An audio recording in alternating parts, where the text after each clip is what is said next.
keenya barbaadanitti nutti duulaa turan warra keenya barbaadanii nutti duulaa turan bakka isaanitti galchitanii jirtanii baga injifattan.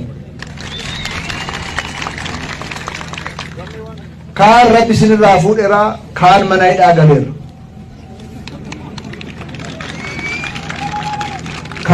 Kan nu buqqisaa ture kan nu qaanessaa ture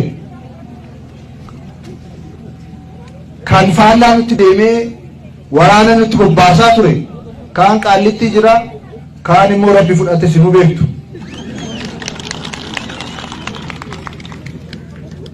Injifannoodhaan aarsaadhaan as ga'e mootummaan naannoo Oromiyaa injifannoo kana lafa qabsiisuudhaaf kallattii maraan jiruuf jireenya uummata keenyaa jijjiiruudhaaf karoorsee xiyyeeffatee hojjechaa jira.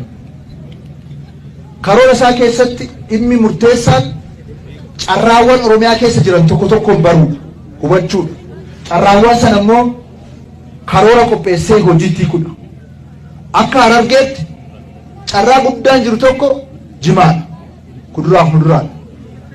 Jimaan hoggansi mootummaas hundumtuu galgala hin qamaa guyyaa guyyaa immoo hin abaara.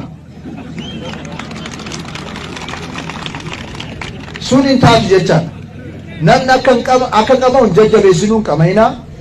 Garuu immoo oomishti qonnaan bulaa keenya immoo gurguramutu irra jiraata, galii fiduutu irra jiraata, qonnaan bulaan keenya irraa fayyadamutu irra jiraata. Kanaaf mootummaan naannoo Oromiyaa qoratee sirna daldalaa Jimaa keessatti qonnaan bulaan parsantii 15 jedhame malee parsantii 8 fayyadamu. Irra caala kan fayyadamu daldalaa gidduu jirudha. Daldalaan immoo irra caalli eenyu akka ture hin beektu sinumtuu.